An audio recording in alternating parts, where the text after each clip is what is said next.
Good afternoon, everybody, and welcome to the Walk Off. I'm Scott Belford, joined as always by the best co-host in the biz, Adam Mack, and we have a very special guest joining us in about 30 minutes here. Ben Nicholson-Smith, of course, Sportsnet analyst and writer, insider for the Blue Jays, is going to be doing about 25 to 30 minutes with us here. He's joining us at 1:05 Mountain Time, 3:05 Eastern. So if you are in the chat right now, of course, we are live on YouTube. We're going to talk a little bit of Blue Jays until Ben joins us, and then we're really going to delve into the weeds here.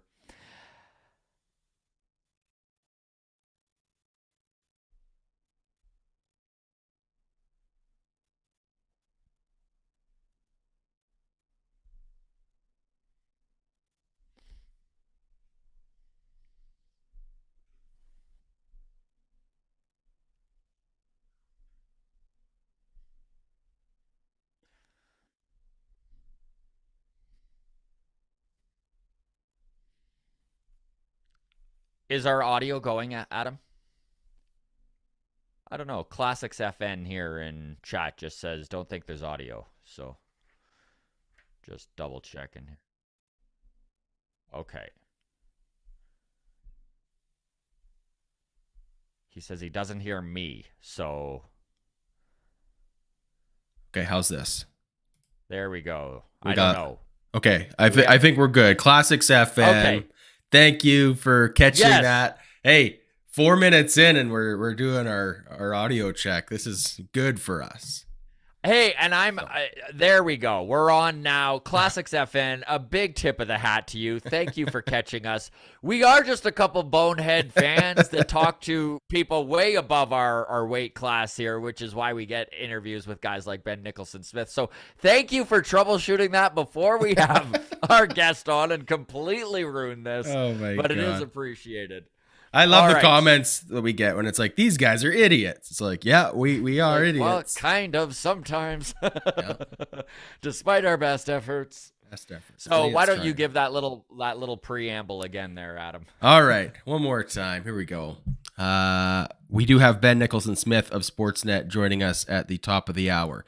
If you are joining us live on YouTube as we're recording this, get your comments in to the live chat. We will keep an eye on that. But full disclosure, we have collected most of our listener questions already in advance from our Discord and our Patreon. So best way, if you do want to get your comment or your question read and answered by any of our guests, Ben Nicholson-Smith or otherwise, join the Discord if you're new here and you haven't already. That is 100% free to join. The invite link is in the show notes of this video, or if you're listening to it on audio, in the show notes as well.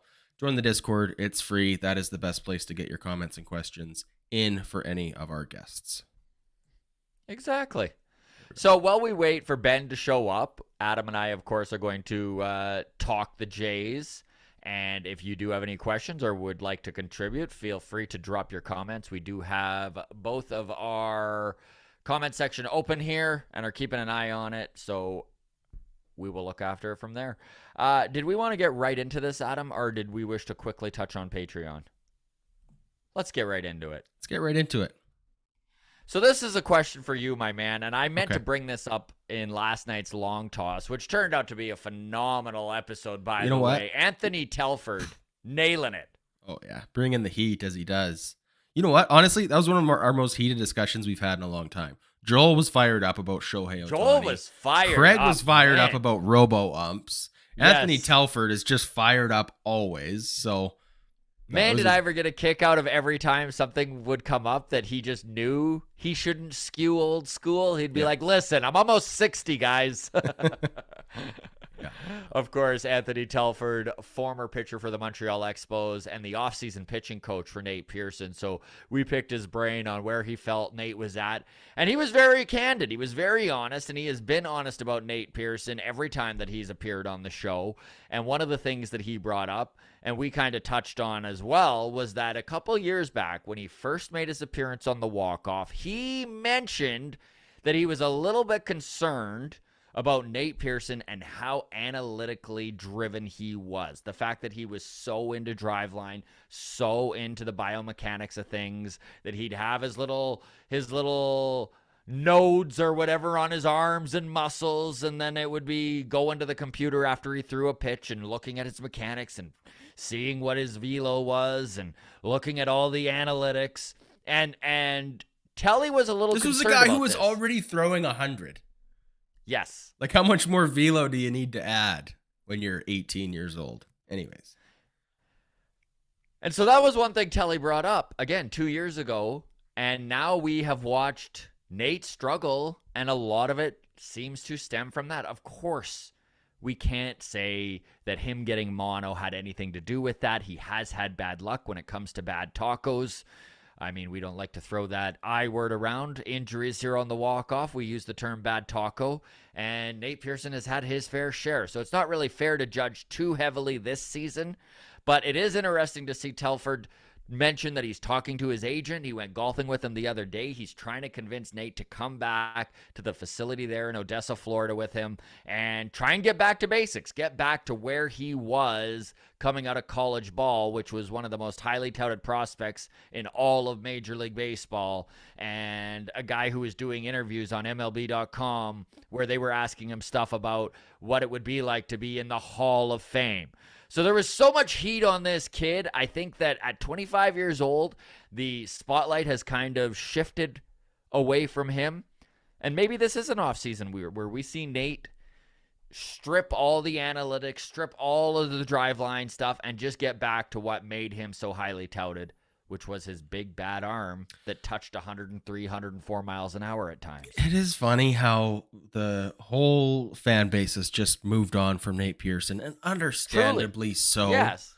But like, we're already hearing like, well, maybe Ricky Tiedemann can be our number 5 next year. Like, At 20. He's so young. It would just be so much easier to have Nate Pearson just work out. But that's a bit of wishful thinking too, I suppose. Well, one thing that stood out about last night's convo is when you brought up the idea that Nate Pearson still has a ton in the tank, but might need a change of scenery. And boy, Telly was like, absolutely not. He does not need a change of scenery.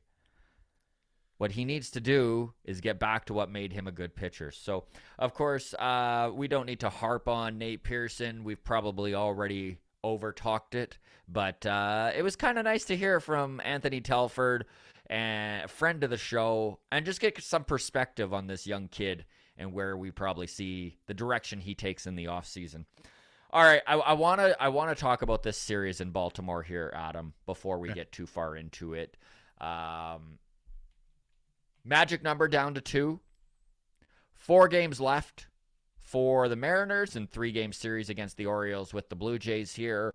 Out of those 7 games, the Blue Jays to clinch home field advantage, they need any combination of 2 wins or losses. Wins on the Jays side, losses on the Mariners. I don't know if I just made that about as clear as mud there. Yeah, but I did not follow, but as long as it makes sense to you. Jays have the inside track, right? What I'm saying is that they need any combo of a Mariners loss and a Jays win, and they need 2 of those. Okay. So if the Jays can win 2 games, it doesn't matter what the Mariners do. If the Mariners lose 2 games, the Jays can lose out and they're fine. Of course, that would be the least desirable way to go about it, but they are right on the verge. A disaster basically needs to happen for the Blue Jays to not have home field advantage. So my question to you, when you look at sports psychology and you hear all of that stock being put into playing the spoiler, right? This is what we always hear about those bottom-feeding teams, is that they can't wait to spoil the chances of their rivals in their division or their top teams. Do you truly believe in that? Like, just take a look at the Orioles right now. Set up the scenario here for you. The excitement and the over-accomplishment in this year, how well Brandon Hyde has managed this team, the standout performances of guys that maybe popped onto the scene unexpectedly. They were eliminated just 2 days ago. do they actually have anything to play for going into Baltimore for these final 3 games? A youthful team, do you actually see them getting up for this? No, I don't. I mean, I've been on the other side of this as a Jays fan for the last 20 years. I mean, other than the last 6, playoffs has never been a real consideration. So as a Jays fan growing up in the late 90s, early 2000s, spoiler in September is all we've ever had to play for. And it never works out that way. We would always still lose to the Yankees late in the year. We'd always still lose to the Red Sox late in the year. Baltimore, even if they get swept, is going to finish above 500 this year. And I think that is a major milestone for that Massive young team. win for them. They won 52 games last year. They lost 110. They lost twice as many games as they won. An MLB leading 110 losses, tied with the Arizona Diamondbacks. So to turn that team around and to finish literally above 500 and to win 30 plus more games than last year. Like, what else do they have to play for? I'm not saying that they're going to roll over, but when the chips are down, the Blue Jays have a lot more to play here for tonight. Right? Like, they could truly clinch home field advantage with a win tonight and a loss from the Mariners, and then they can shift into the who are we resting mode. What are we doing? We're preparing for the wild card series. What way are we going to line up our starting pitchers for the postseason? So there's a lot of motivation to win this game, right? And I by the way, in chat here, Mr. Ackmillan 111 shining a little positivity here. He goes, I predict Matt Chapman will hit the first homer of the postseason off the Budweiser sign on a 2-1 count in the second inning. Let's go. Specifics. I like that. very specific. Very specific. I think we're gonna have a good season, good postseason for Matt Chapman. I think he's gonna really ball out. I think. I don't know. We'll get into this later in the week. We do have some upcoming videos that I wanted to tease them now. Preview or tease, shall we? So videos that Scott and I are going to cover over the course of the next week. We're going to rank basically every position player on a playoff team. Was that 12 teams? Yes, sir. So we're going to rank 12 first basemen. We're going to rank 12 shortstops, 12 second basemen. You get the idea. We're going to do that, rank every single position for teams left in the playoffs. We're going to preview and predict the 4 wild card series once those teams get cemented and who's playing where. And then each playoff team's biggest strength and biggest weakness, I think, will be fun to look at. Especially some of those AL or NL teams that we don't really look at too often. It'll be interesting to really deep dive a team like the Mets or the Padres or the Milwaukee Brewers. Here's one. Most important difference maker for each playoff team. Off the top of your head, most important difference maker for this Blue Jays team. And I want to put I don't know if this is the asterisk on it or the qualifying description of what I mean by that. But I mean, if this Blue Jays team is to have a long run, this is one player that needs to be playing their best baseball. If this player is playing their best, Toronto has the best chance at a deep run. And if this player is playing their worst, it is most likely devastating for the Toronto Blue Jays. So you got lots of contenders. You got Vladdy, you got George Springer. You got, who's on your list? Who's your guy? Just the Blue Jays. Let's look at. So there's a few ways to look at this. Obviously, I think it goes without saying Vladdy is the answer here. If Vladdy is playing well, if George Springer is playing well, everything else kind of falls into place. But let's say everyone who should be playing how they're playing is playing how they're playing. The George Springers, the Vladdys, the Manoas, the Bows are. Let's be honest too. Part. George Springer, this is the time of year he earns his paycheck. It is. And all the days he gets off in June, July, and August all we tell ourselves is that's fine as long as he shows up in October. So I just checked the calendar this morning. It is in fact October. So he needs to show up. If Bo Bichette, Whit Merrifield, and Danny Jansen weren't completely tearing the cover off the ball the last month, we'd be talking about how impressive and how clutch George Springer has been. And he's getting lost in the weeds a little bit, but he has put up an excellent last 2.5 weeks of the season. He's going into the playoffs in playoff form. In George Springer playoff form, which is about as good as it possibly can get here. So he has been a little overshadowed, but we're already seeing playoff George, and you got to love to see it. I'm going to go a little bit outside the box here. Okay, I think that one of the biggest difference makers on this team very well could be Raimel Tapia, and for a few reasons. Number one, Lourdes Gurriel Jr. has yet to play a Major League Baseball game in September or October in this season. He's been on the IL for a month, and yes, he's looking like he's probably going to get a game or two of playing time in this Baltimore series. But we've already watched how difficult it is for somebody to come off of the IL and just have their clutch swing ready and going. Yeah.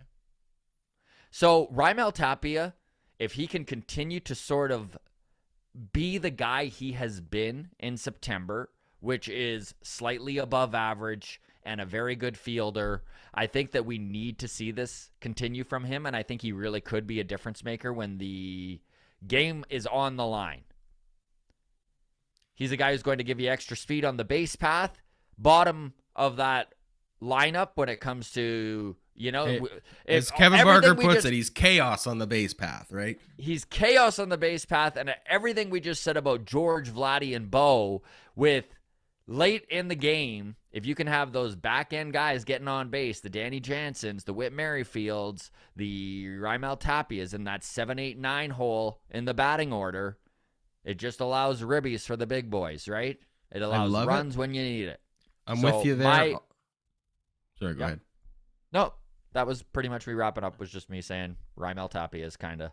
I'm with you, Raimel Tapia. My proposal would be Jose Barrios. Ooh, I like that. I think, he is one of the hottest, coldest guys on this team all season long. I know the discussion for the last month has been who's your 3 guys in the wild card series, right? It's Gossman, Manoah, Stripling, in what order?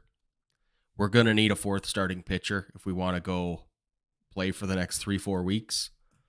Dude, once we're in the ALCS, there's no options. You need Jose Barrios pitching. And we can't just be punting on Jose Barrios. We can't. If he's going out there and he's given up 4 runs in the first 2 innings, we can't have that. We're not going to go far just donating Jose Barrios starts. If he can even be competent, right? If he can just give us 5-6 innings of 2 or 3 run ball, right? I think we're in line to not set our bullpen on fire for the next game. Give your bats a chance. That's good, but he's got the potential to be 7-8 shutout innings. If we go into Houston and we steal a win on a Jose Barrios start, oh, buddy. Does that ever change the dynamic of that series? Game 1, Jose Barrios steals a game from Justin Verlander? What? God, would that ever feel scares good? Me. Yeah, Houston scares us. I'll give you that. The Man, Astros I woke up this morning sweating. We are October 3rd today. The fun of September baseball is behind us. Now it's no more mistakes time. It really is. A little trivia for you. Okay. Today marks 1 year since the Blue Jays won 91 games and still lost. Well, we all sat and watched the Boston Red Sox come back from the Nationals' 5-1 lead to eliminate the Blue Jays from the playoffs. It was a tough day, and am I ever thankful looking at today's standings and realizing we get playoff baseball, buddy. Look, it's going to be nice. I remember back in February, March, previewing this team and our expectations. We all kind of figured this team would take a step forward. I figured we'd add a couple more wins. I think I projected 95-ish wins. Yeah. Maybe on the higher side of that. We're not going to get there. Barring disaster, though, we should best our record of last year with 91. We should get to at least 92, right? We're not getting swept by the Orioles. I would say so.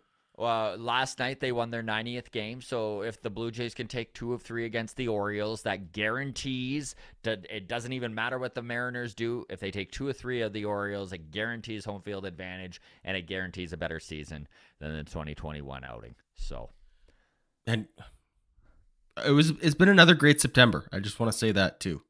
Last year we had a September to remember that really kept us going and kept us alive, even though we did fall short. For a lot of this season, we were projected for like 85, 88 wins. We had another good September. I mean, we're getting hot at the right time. Last year, got hot at the right time, came up just short. We could have done damage in the playoffs last year. You know, we watched the Braves do it. I think that was the hardest part of watching that Atlanta Braves World Series run, is just knowing that, like, yeah, all you got to do is get there. The Dodgers are intimidating, but if the Braves can take them out, we could take out the Yankees or the Rays, right? So, hot team. We've made it. We've officially clinched. Anything can happen. Just a quick reminder for anybody joining us late, as I see the live chat viewers continue to grow. Ben Nicholson-Smith is going to join us probably 5-10 minutes from now. Yeah. We'll be spending about half an hour chatting ball with him. So 3:05 Eastern is when he's scheduled to join us. And I did time. I what is mentioned this opening pitch for a ball game? 05. Right? I mentioned to him too, I'm like, if you've got a few extra minutes here early, we're going to be live and ready to go, so feel free to drop in here. There you go. I'm surprised. Yes. I mean, being a ball guy, I'm surprised he didn't say 3:07 Eastern opening pitch, right? 3:07 is starting pitch with Ben Nicholson-Smith. There you go. Some really great news announced last night on the Sportsnet broadcast too. Sportsnet given the rights to broadcast their own playoff games here in Canada, which is honestly, thank goodness. Yeah. I am so excited to listen to Buck and Tabby over some out-of-market American broadcast that just doesn't know the Jays, or bringing up stuff that we're all like, yeah, we know, or just not even mentioning it at all, right? And focusing on whoever the American team that was one thing that stood out to me on last night's show with Anthony Telford. Love Anthony Telford to death, but listening to him praise Yusei Kikuchi, yes, it was like, we didn't push back too hard on it, but also, no. I mean, he's not a Jays fan. He's a Rays guy. Yes. He lives in Florida. So you could tell he's just checking the stats at a glance. Technically, Yusei Kikuchi has given up fewer home runs than Jose Barrios.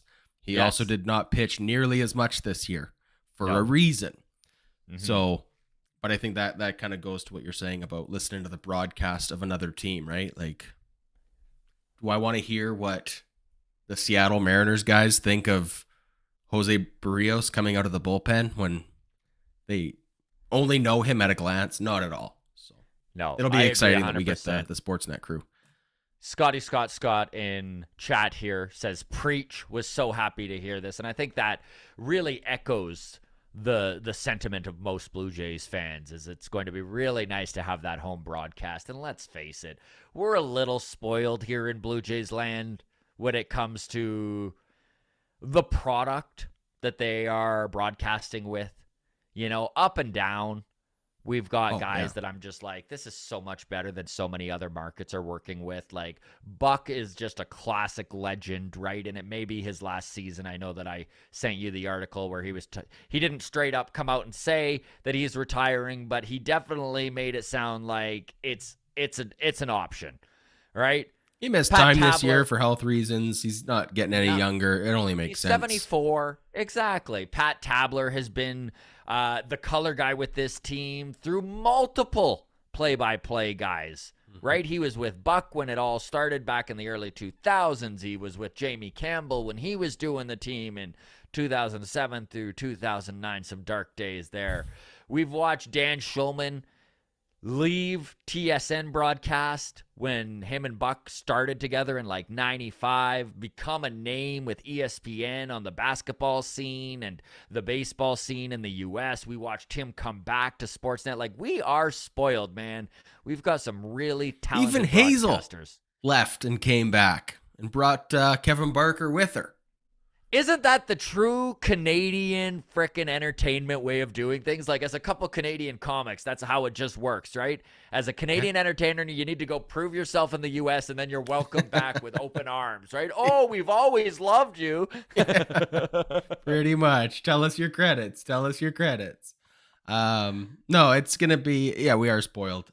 Great broadcast booth. Great studio. Top to bottom, inside out, it's a great team. I wonder how every other fan base, though, feels about their crew.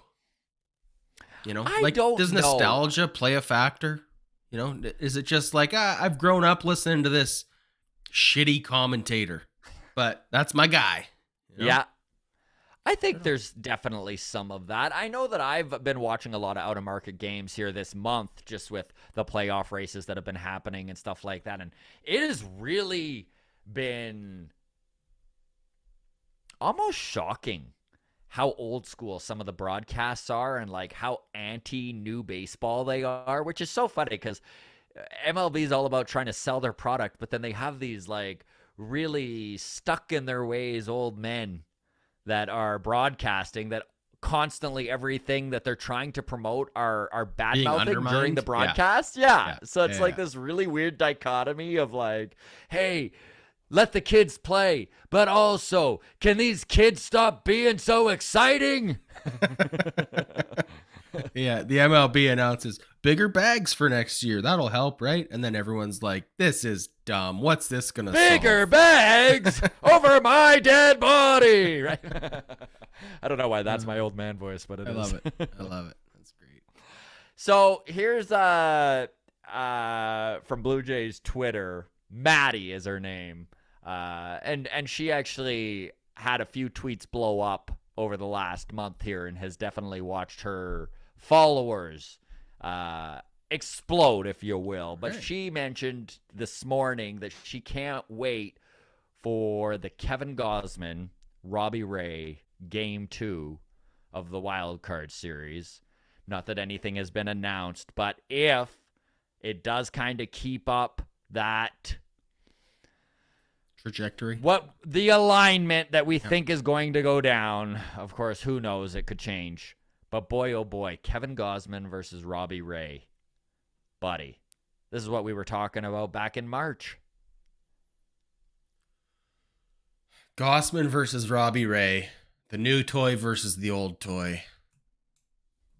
That's going to be a pivotal game too, because game 1 is going to be Castillo versus Manoah potentially. Oh, my goodness, like, buddy, wow. Even if it's like, really, the pitching matchup in this is going to be insane, and it's going to be interesting to see how they even line things up. I know William Gordon here brings up Barrios out of the bullpen, question mark, and who knows? Barrios could get a start, but most likely he's probably going to be ready to go out of the bullpen in Game 3 if there's a Stripling falter at all. That said, we touched on this earlier, Adam, right? Do they even do that? Do they line him up for Game 1 of the ALDS? Well, this is the sticky predicament, is if you do bring out Jose Barrios, let's just say you go Manoah, Gausman, Stripling. In Game 3 is Stripling.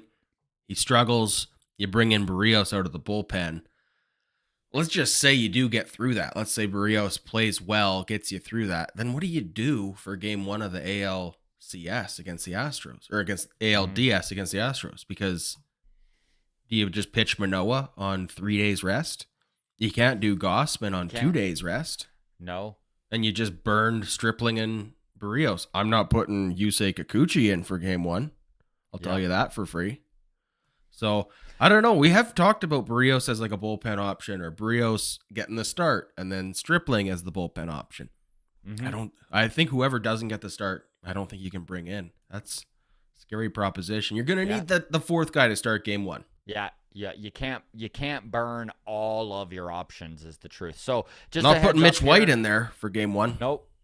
So Ben Nicholson-Smith is supposed to join us in 1 minute, and of course, he is limited on time. So whatever we are talking about, everybody, we are just going to quit the second that he pops up, and we're just going to get right into the questions here because we're just a couple boneheads who don't know anything. And of course, Ben Nicholson-Smith is a Blue Jays insider and knows his stuff. So we aren't going to make him wait. So just a heads up to everyone, if it gets weird for a second as we quickly transfer him on, it's for good reason. You bet. Comments, questions we have selected ahead of time from our Discord. Discord is free to join. So if you want questions answered for our next time we have a guest on, Ben Nicholson-Smith, Arden Zwelling, or otherwise, get them in our Discord. But get your comments in the YouTube. And after Ben takes off, Scott and I will stick around and call through the comment section if there's anything interesting in there to talk about. So exactly. So we were just talking Barrios and Gosman. I know William Gordon Humphrey says, how's the finger? Of course, he's talking about Kevin Gosman, who was removed from the game on, would have been Saturday, correct? Saturday. Yeah, Saturday. Because he had some rubbing and a little split on his finger. Of course, he does deal with blister issues because of the splitter, and it's been very manageable all season. This is something that he is within his routine, right? He looks after his blisters. It is going to need to heal, but it should be fine. I guess they're doing some sort of fancy laser treatment on it, and that he should be good to go come the playoffs here. He might get pushed to game 3, though. You never know. When it comes to blisters and stuff like that, an extra day actually could go a long way. So maybe we actually watch Ross Stripling pitch game 2 of the wild card. I'm so excited to see how this starting pitching lines up, dude, because it could go in so many different directions. Okay, Ben Nicholson-Smith is here, so let's pop in. Let's let him go.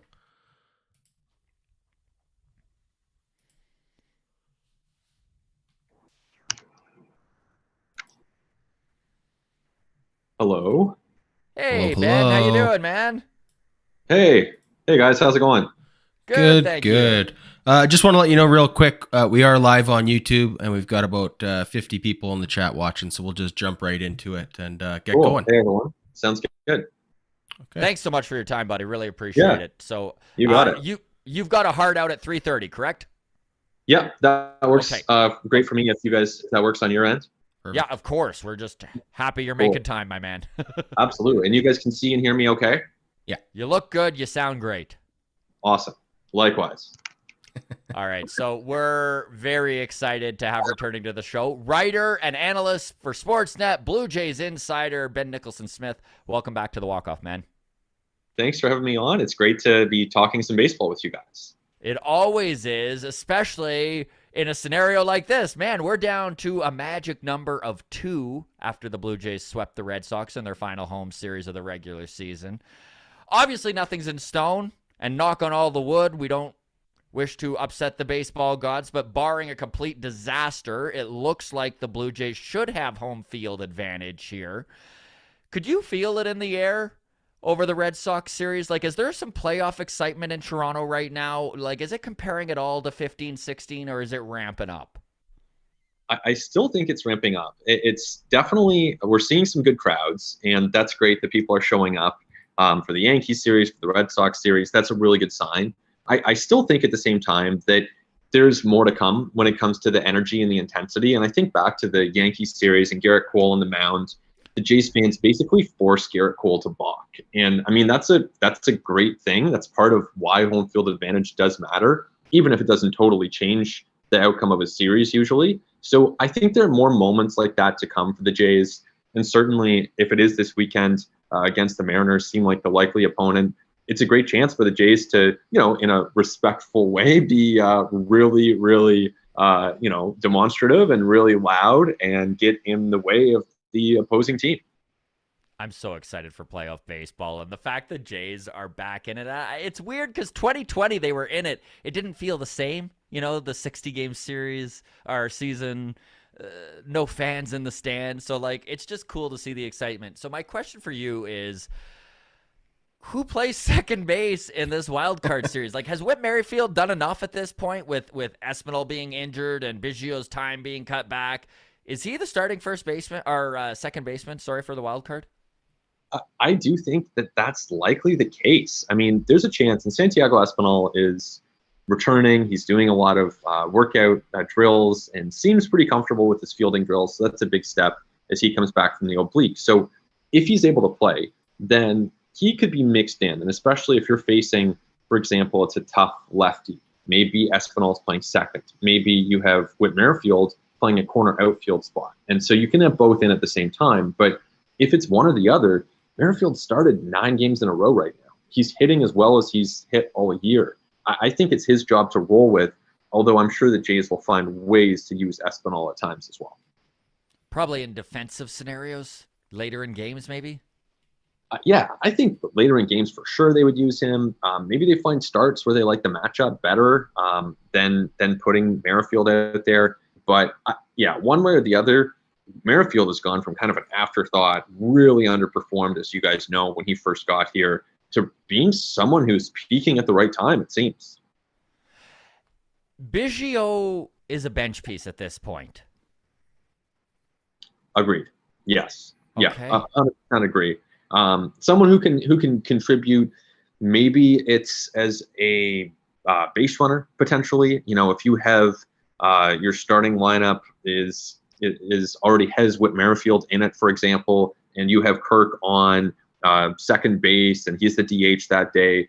Maybe you bring in Biggio as a defensive or as a pinch runner. He's certainly got the versatility to help you in different situations and just give you an insurance policy off of the bench. But I don't see him starting necessarily unless something drastic changes. I think he's a bench piece going into the playoffs.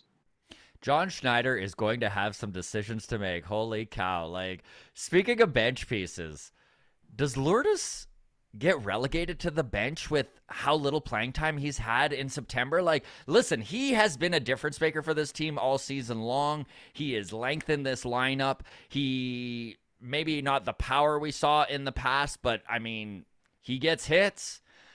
But do you want to put him into a wild card scenario where he's just literally hasn't even got his swing going yet?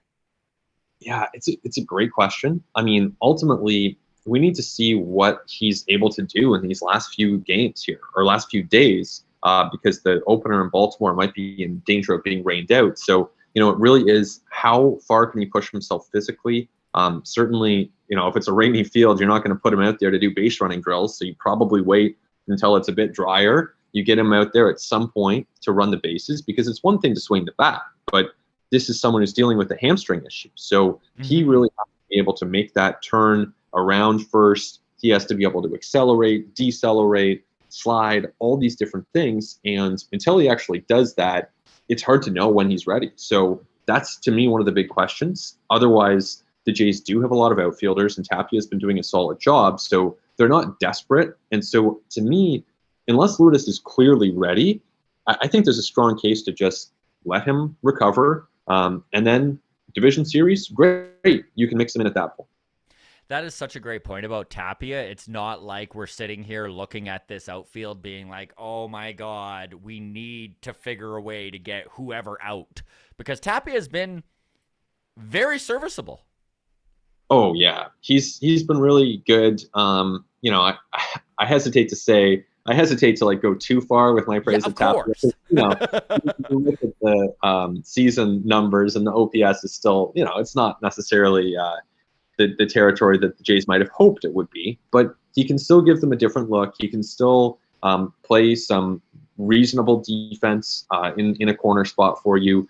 And, you know, it's serviceable major league play. And he's come up with some big hits. So he's a major league player, obviously a flawed player in the sense that he'll expand and a little swing happy at times. But certainly in the absence of Lourdes, that's a guy that you want to have around.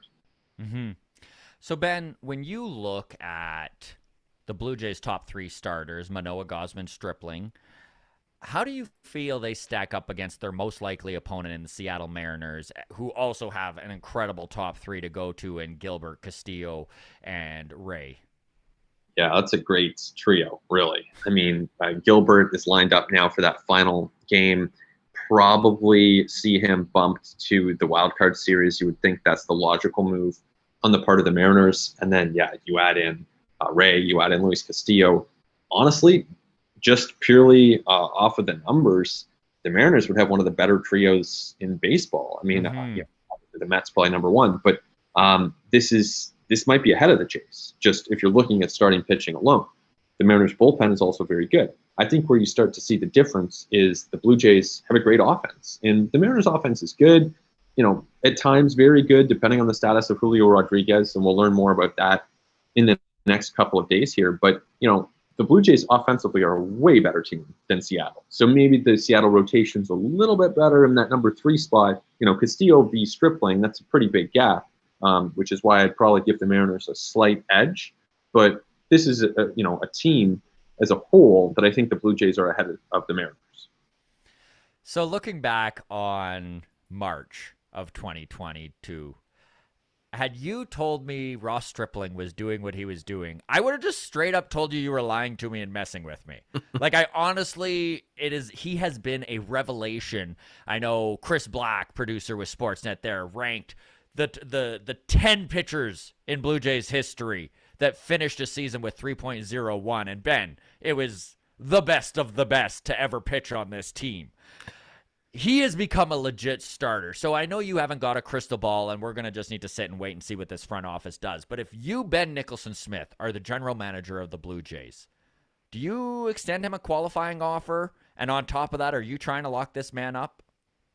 Well, I definitely would be trying to lock him up. I think with the absence of Stripling, that creates a clear need for the Blue Jays in the rotation. I mean, imagine this team without him. That tells you that they are going to need to find a way to add some sort of starting pitching, especially because they don't necessarily have anyone at AAA who's just pushing up, clearly belonging in that next spot. So, Ricky Tiedemann's exciting. We'll see when he gets to the majors. It could even be next year, but you're probably not counting on him out of spring training, or at least if you do, that's unwise. I think at the same time, qualifying offer, we don't know exactly how much it'll be. Let's ballpark it at $19 million. That's a lot of money. And so to me, I would not do that. I would not qualify Stripling. Not sure what the Jays are going to do. I think it's reminiscent of the Steven Matz situation where the Blue Jays discussed it last year internally and ultimately did not qualify Matz. And he got a great deal, 44 over 4 years. Maybe Stripling ends up with the deal along those lines. That's probably on the high end. I certainly think there'll be a lot of teams in it 2 years. You can make a case for 3. Stripling's put himself in a great position, had a great year. And, I think qualifying offer or not, he's someone that the Jays certainly should be looking to try to bring back. And he'll have a lot of interest. I think there's no question. Do you believe in him? Like, I'm not saying do you think he's actually a 3.01 pitcher every year, but do you look at Ross Stripling and what he's done this season and see him as a very viable number 3 or 4 in most rotations going forward? Yeah, I do. I think, especially for 2023, I think Stripling's someone you definitely want on your team next year. For me, he's also beyond being a good pitcher, he's really easy to deal with. And so, you think about the media bias that kind of seeps into this sometimes, but you try to take that away. So when I look at Ross Stripling, you still have a right-hander throwing 91, 92, right? So, okay, what happens if he loses in the course of the next 4 years a couple miles per hour? What does that look like then? And I know the changeup's really good and the command is good, and he's someone who pitches with a whole lot of conviction and just a great approach to pitching, which is part of the reason he is where he is. But 4 years from now, is Ross Stripling a major league starting pitcher? If not, what is he? Do you want to be paying him like he's a major league starting pitcher? So to me, I think you can be really confident in 2023. Of course, you're going to have to go multiple years to get him, I would think. So you're talking about a multi-year deal. Is that 2? Is that 3? To me, it wouldn't be 4, but maybe some major league team disagrees with me. Maybe that's the price they have to pay. So we'll see. So while we're speaking extensions, I did wish to get your thoughts on this. We've been talking this catching situation with the Jays all season long. It's been one of the big speculative points, right? But Danny Jansen has had himself a breakout season despite missing major chunks due to injury. Like, if you just look at his numbers while he's been on the field, he has been a top 10 catcher in baseball. Obviously, decisions concerning this position is going to be made in the offseason, but I'm wondering if this front office does decide Danny Jansen is the guy or one of the guys that they are going to move forward with. Can you see this season being a good one to approach Danny about maybe locking in a little bit more long-term as a 27-year-old who is really kind of showing he's got the stuff needed? He's been great. He's really been great. I think, we all know about the defense, but then you look at the pull power that he's tapped into in the 15 home. I don't have it in front of me. 15 home runs, something. He's on 35 home run pace if he played a full 162. Wow.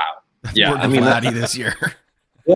That's pretty telling, right? Yeah. So he's having himself just a great year. And so I think at that point, again, it's confidence level in Danny Jansen being a major league player, major league catcher that you want on your team for many years going forward. Now, I think that confidence level is high enough that you're like, yeah, he's going to be good in 23, 24, 25. He has a skill set that's unique.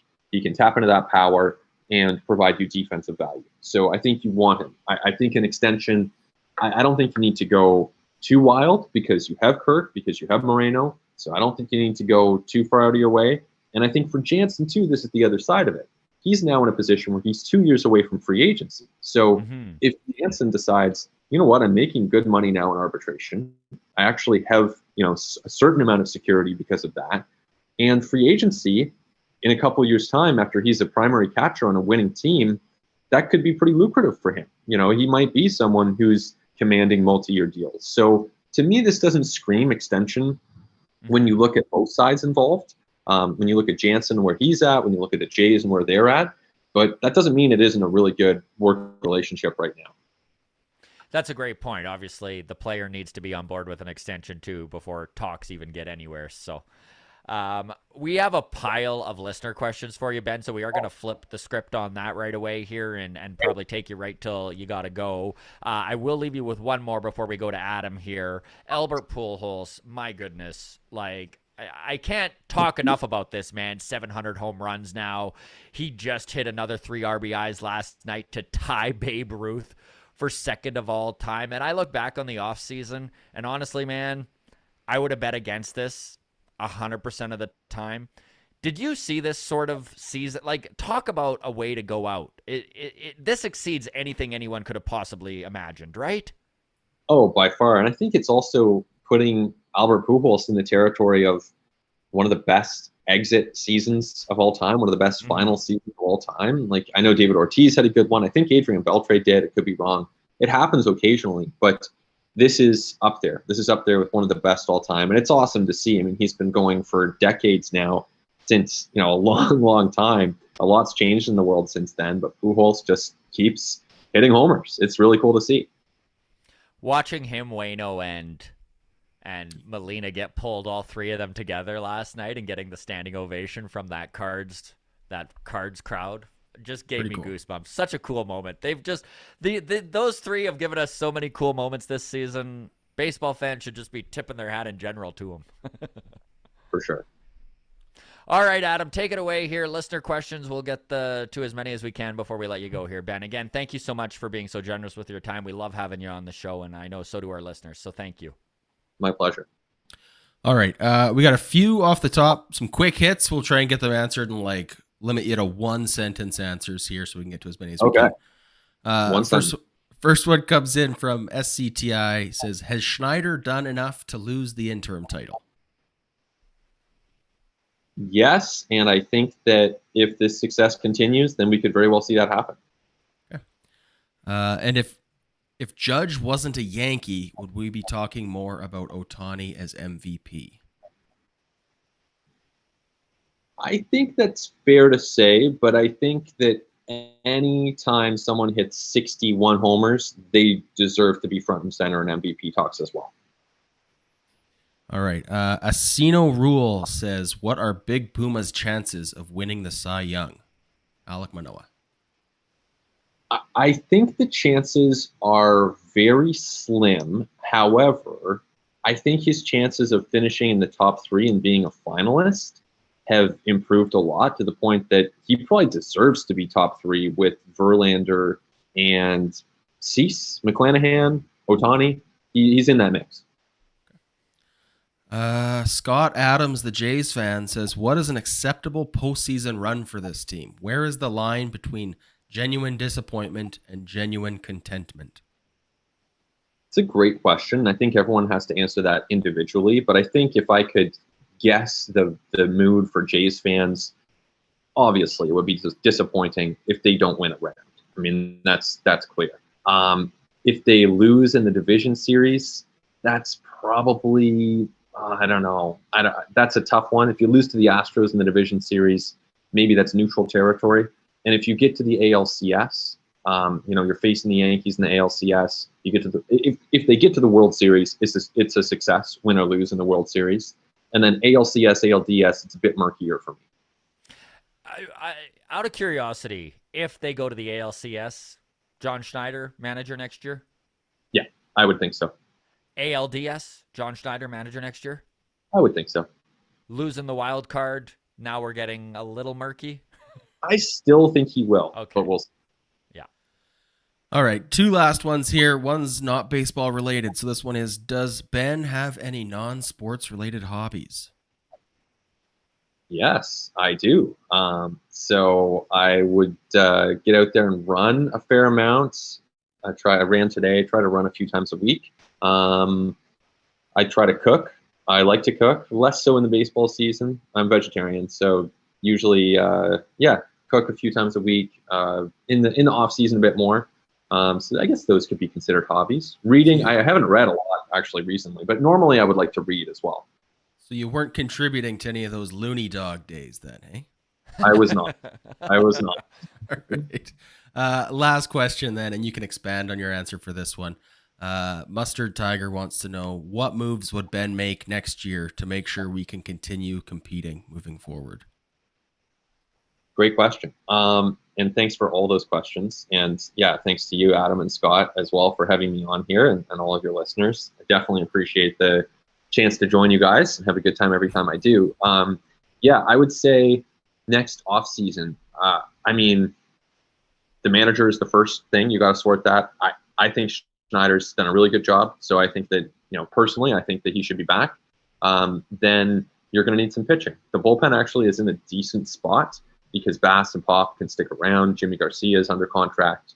But you always need to add bullpen help, and they will need rotation help because Stripling's a free agent. So you either have to retain him or bring someone else in. And then the position player core is interesting because on paper you could bring all these guys back, but I don't think they will. I mean, certainly Chapman, Vlad, Bo, these guys are not going anywhere. I think the catching trio is interesting, but I don't think you have to force it. I've heard teams ask, me and ask the Blue Jays about the availability of those catchers. So there's certainly curiosity around the league beyond the Blue Jays about whether they'd move them. But I don't think they have to. I wouldn't be surprised, though, if they listen on their outfielders. And they've done it before, but Lourdes, Teo, I could see them listening on those guys and potentially making a move. So one way or another, it'll be a different looking team. But to me, the most important thing is lock up Schneider and add pitching. Ben, out of curiosity, when you look at Matt Chapman and what he's done for this organization over the 2022 season and how much he has shored up that left side of the infield, and the fact that they have moved on from Jordan Groshans and Aroldis Martinez is probably still a year or two away from truly being a viable option at third base, and nobody really pushing from within the organization to take over, would you consider negotiating with Matt Chapman on an extension?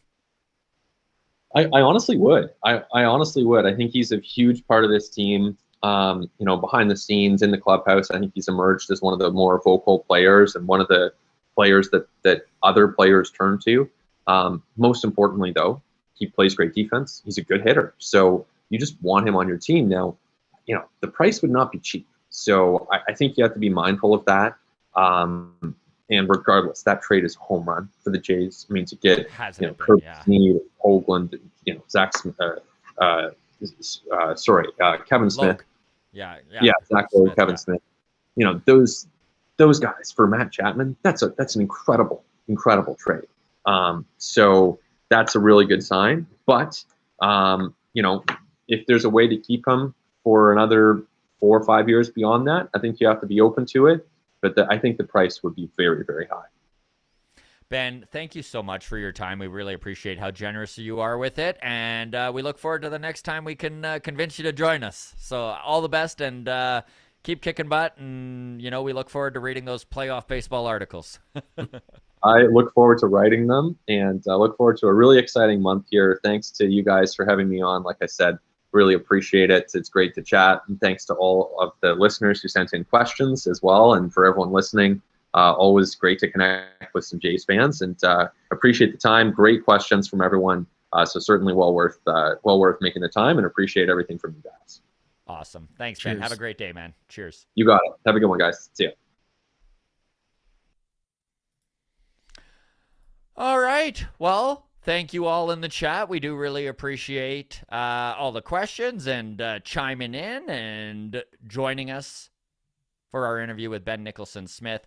We are going to be doing the mailbag tomorrow, as Adam mentioned. Maybe you can even step in here, Adam, and go over our list of the videos we're making this week. Yeah, so for anybody that joined us partway through that Ben Nicholson-Smith interview, just a reminder, we are live currently. It is 3:30 Eastern time, so if you're joining us right now, appreciate you sticking around, dropping a like on this video. We are going to be totally brain farted here, Scott. Oh, videos tomorrow. Videos tomorrow. Thank you. Yeah, got that list up here. Videos we're going to be working on this week include we're going to be doing a ranking of all of the baseball players left in the playoffs. We're going to go position by position. So we're going to rank playoff first baseman, playoff second baseman, playoff shortstops. You get the idea. We're going to preview and predict outcomes of all 4 wildcard series once those are locked in matchups.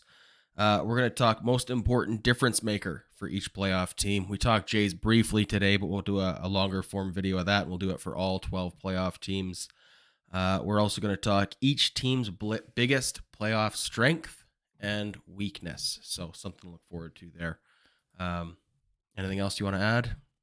Just that we really appreciate all of you within the walk-off community. This thing continues to grow and become an animal of its own. It's a little bit overwhelming, but honestly, we love talking Blue Jays baseball and all the interaction that you folks are involved with us. Thank you so much.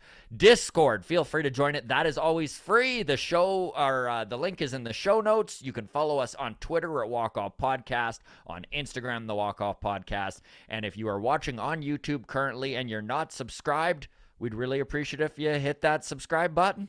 All the best, everybody. Cheers. Cheers.